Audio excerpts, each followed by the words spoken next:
more things change, the more they stay the same. Prior to Route 66, motorists traveled from one location to another using the Blue Book. This was not like today's Blue Book, which gives the value of cars, but a compendium of turn-by-turn descriptions of how to get from one location to another. Before we take a look at Blue Books from 1914 and 1917, let's review a little history. Originally starting out as trails, people first clamored for improved dirt roads for bicycle riding in the 1890s. As trails grew, they were sometimes officially named, while other times the names were commonly known only to locals. Starting as single-file paths through wood and dale, horse-drawn wagon use turned those paths into two-lane tracks, and with enough traffic eventually became a dirt road. As the seasons changed, they became littered with potholes. Low speeds of horse-drawn wagons with large-diameter wagon wheels could cope with these potholes, but as automobiles started traveling at higher speeds than wagons, the potholes were very unfriendly. The Model T was launched in 1908 and revolutionized transportation. People started to drive. As the country and automobile use grew, the need to improve the trails into roads was paramount. Trails broadened into roads and were graded and filled, improving conditions, but spring rains turned the dirt to mud. The next step was to cover roads with gravel, which improved conditions considerably. In the day of horse and wagon, people walked and kids played in the streets. It was easy for horses and people to avoid each other as speeds were low.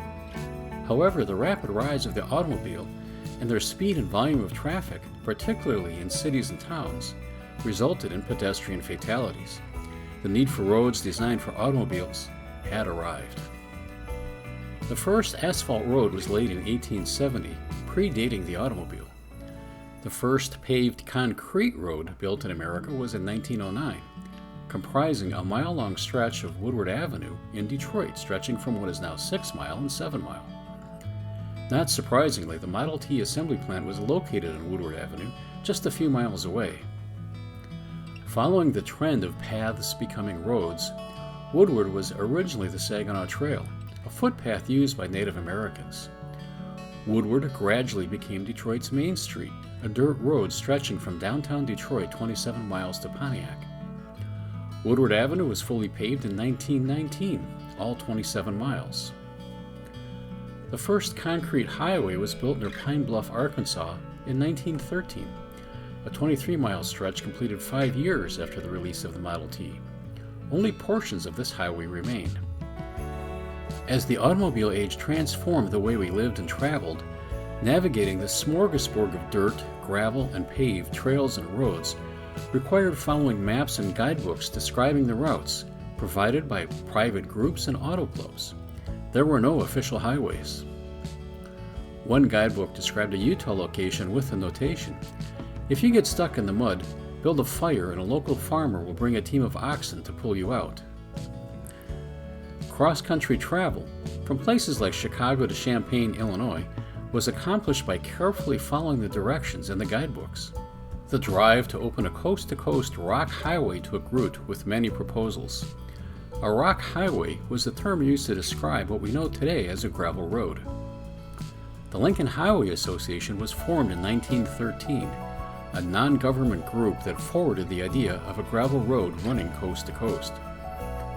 The Lincoln Highway Motoring Guide of 1916 described the transcontinental route as something of a sporting proposition with estimated travel times of 20 to 30 days. This was not a paved road, but rather a collection of trails and roads that were joined in name only, with the motorist using the guide to navigate from location to location. While some roads or trails had markers and arrows to guide the motorist, most did not, and long-distance travel required following directions in the guidebook. With that historical context, let's take a look at the Blue Book and how the guidebooks were laid out. So here we've got the Automobile Blue Book from 1917. Now there are multiple volumes that go across the country. This one covers this section of the Midwest, Minnesota, Wisconsin, Iowa, Missouri, and Illinois. With inside missing in this book are several fold-out maps, which I'll cover later with excerpts from a 1914 version of this book. We have directions on how to use the book, nice ad, and a table of contents. So we've got a list of the maps, both those at the beginning and then throughout the book, indexes, special information, and then the general index. Now this covers the specific routes and covers the details of each. And then as you can see, there's quite a few in this book. Now let's jump ahead to the Chicago section, which is the first one in the book, since it starts in Chicago. And so first we have a downtown map. There are several ads for hotels. Coincidentally, I stayed at the Blackstone earlier this year, quite a nice hotel. And then we have a map of downtown Chicago from 1917 in two sections.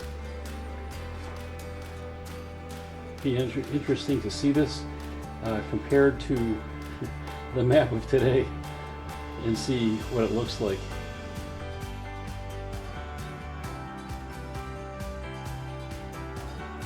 Chicago to Champaign, I've covered this, mentioned this before. And so we have the descriptive route, and so this is broken down in specific format, where you have your total mileage and then intermediate or the leg of the mileage. So from downtown Chicago, Michigan and Jackson Boulevards, from that intersection, you go south on Michigan, 5.8 miles to Garfield Road, you turn left, etc., etc. I like this, keep slightly right along Lagoon with the main drive. It's at 6.4 miles and that leg being 0.6. Turn left out of the park, immediately turn right on Cottage Grove Avenue. And so you're following these very specific directions to get to your final destination. This is all the way, again, getting all the way to Champaign, Illinois. And so you can see end of road, turn right across the railroad tracks, four corners, turn left, four corners, turn left.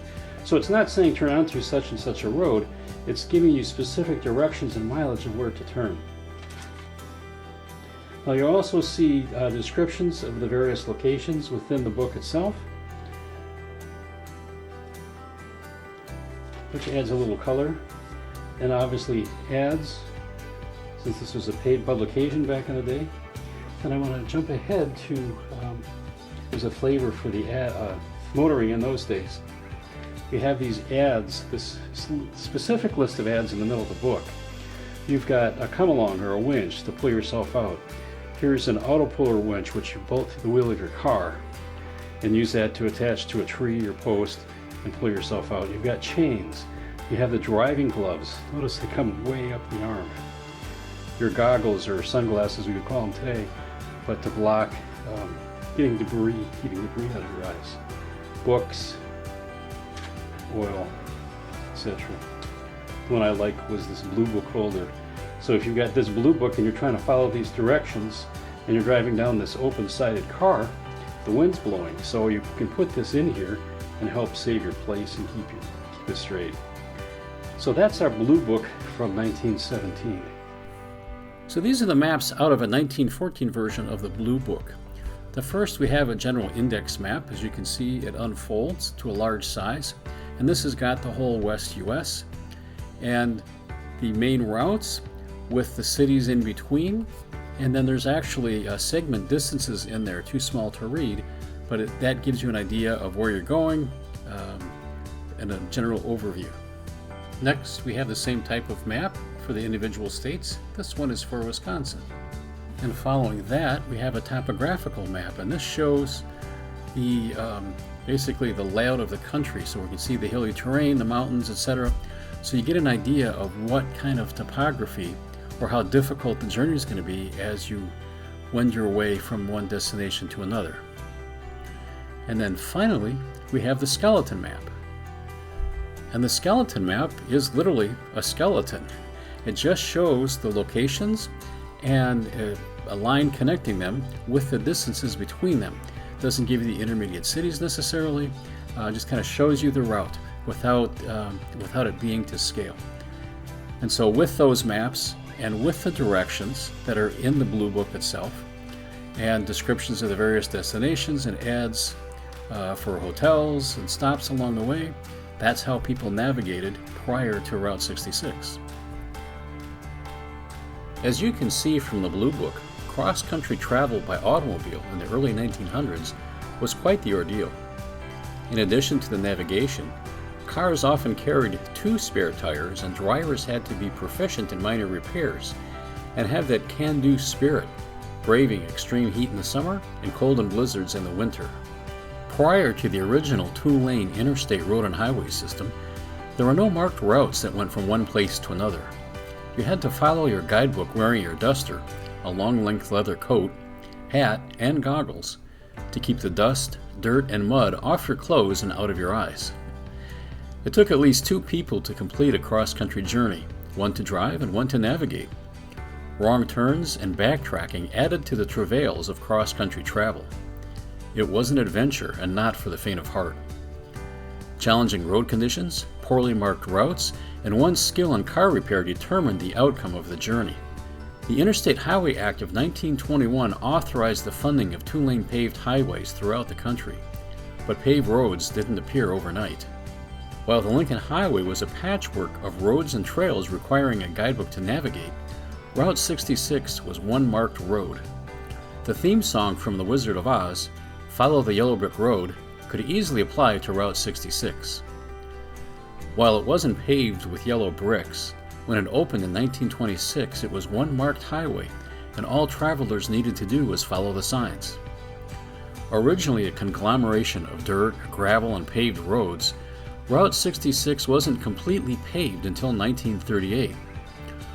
Oklahoma paved one stretch of Route 66 with just one lane down the middle due to costs, and when approaching oncoming vehicles, cars and trucks moved to the right with the left tires on the paved center section and the right tires in the gravel. A section of this survives today. Route 66 is historic not for being the first paved highway, but for being one marked highway going from Chicago, the heart of the Midwest, to Los Angeles. The Great Depression from 1929 to 1939 caused further migration along Route 66, as well as travel post-World War II, adding to its allure. The sheer volume of traffic exceeded the capacity of Route 66 and other highways throughout the country.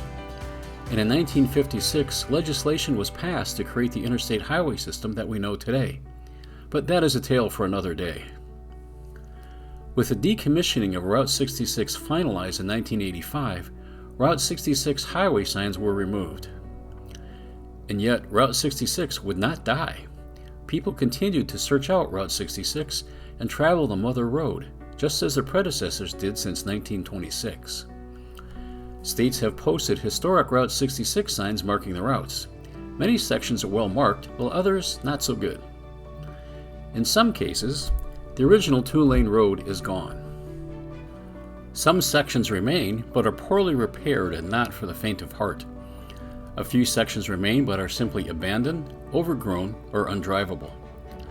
Some sections have been modernized into 4-lane divided state and county highways, and some sections have become the interstate we know today. Despite the posting of historic signs, it's not hard to make a wrong turn. Missing a sign or sporadic historic Route 66 signage can lead one to doubt if they're on the right road, and in some cases, you're not. But most of Route 66 remains. While the original road surface has been improved since 1926, many times in some cases, it's still there, passing by an America that hasn't changed much in nearly 100 years. To navigate Route 66 today, we are once again driven to use maps and guidebooks that mark turns and distances plus historic and interesting sites along the way. As Route 66 evolved, some sections were rerouted, resulting in alternate routes. For example, following the different routes Route 66 took through St. Louis is quite the challenge, and not one you can accomplish without the guidebook. As an added bonus, scenic attractions and historical sites are identified, either on the route or a short distance off the route with directions on how to find them. Using the guidebook aids immensely in not missing a turn and tracking your progress to the next waypoint. The directions for alternate routes and abandoned sections helps make the journey more interesting. Enjoy your Route 66 journey, aided in large measure with a good guidebook. Just like our predecessors in the dawn of the automobile age. When you travel the mother road with your handy guidebook or maps, you're not doing something new. You're traveling in the footsteps of the early pioneers of motoring. The more things change, the more they stay the same.